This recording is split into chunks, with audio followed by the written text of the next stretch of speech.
Hi, welcome back. I'm Meg Dendler, and we're starting on Chapter 3 of Why Kimba Saved the World. Chapter 3, Saved. As a tiny white kitten, just a day or two old and only the size of a mouse, Kimba could remember hearing her sister calling for help.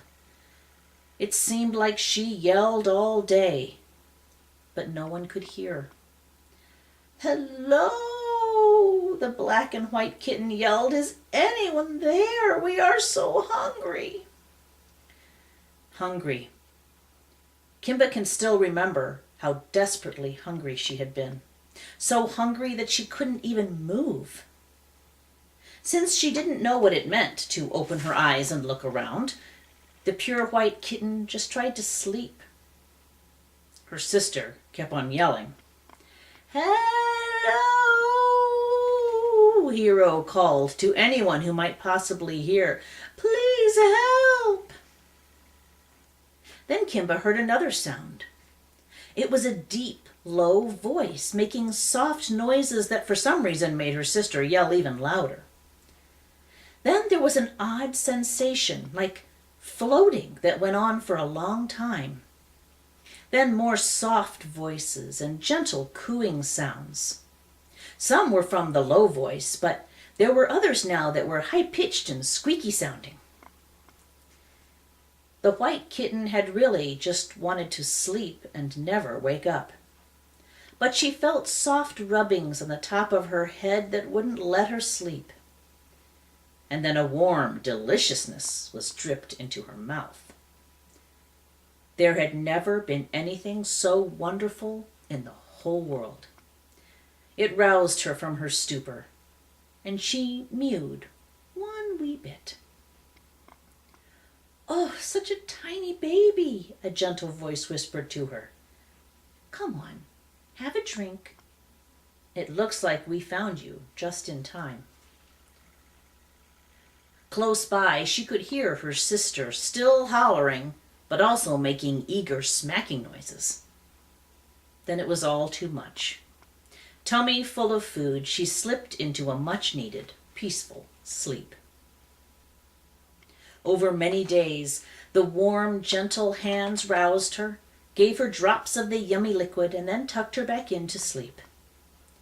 She could smell her sister nearby, or feel her cuddled close. And everything was warm and wonderful. Then one day, as she gave a huge yawn, her eyes opened just a bit, and she noticed shapes and colors and light all around her. "Wow!" she yelled out loudly. A mew next to her caught her attention, and she turned to see a fuzzy black and white blob just inches away from her. "Hey!" the blob yowled back. "Is that you?" "Yeah," the kitten said excitedly. "And that's you." "Wow!" they both exclaimed. "Their eyes are opening," an excited voice called from above. And then the kitten found herself caught up in the familiar-smelling warm hands and lifted up high. The face in front of her was still pretty fuzzy-looking, but the smell and the sound was the same as it had been for so many days. This was the source of the soft voice and the delightful food. "Hello, Kimba," the woman said. "What beautiful blue eyes you have." "Amazing," said the kitten back. "I can see you." "Oh, sweet baby Kimba, are you hungry?" The bottle full of food was quickly offered and just as quickly sucked down. "Kimba is such a beautiful baby," the woman said. "Such a beautiful ball of white fluff." "Mama loves her Kimba," the woman cooed, kissing the top of the kitten's head. "Mama?" Kimba thought. It felt good to have her head rubbed, and she instinctively pushed and pulled her tiny claws against the warm hand in happiness.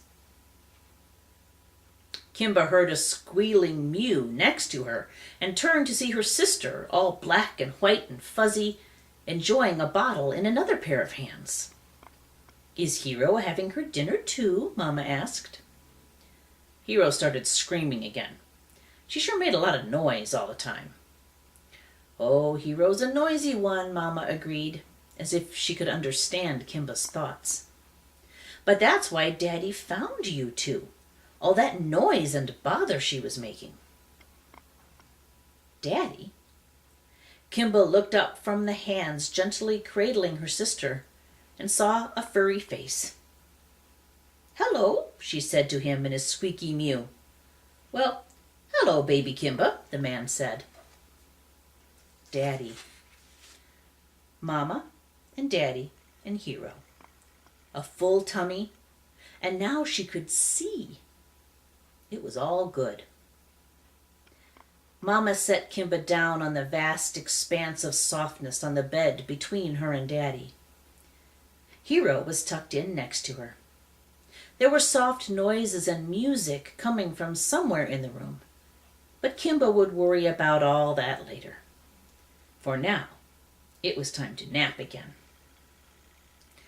And in the book, there's 2 pictures of Daddy, the real Daddy, with the tiny baby kittens, Hero and Kimba. And I'll put those up at the end of the video so you can see them clearly. I hope you're enjoying Why Kimba Saved the World. That's the end of chapter 3. So come back and see me for chapter 4. I'm going to keep on reading.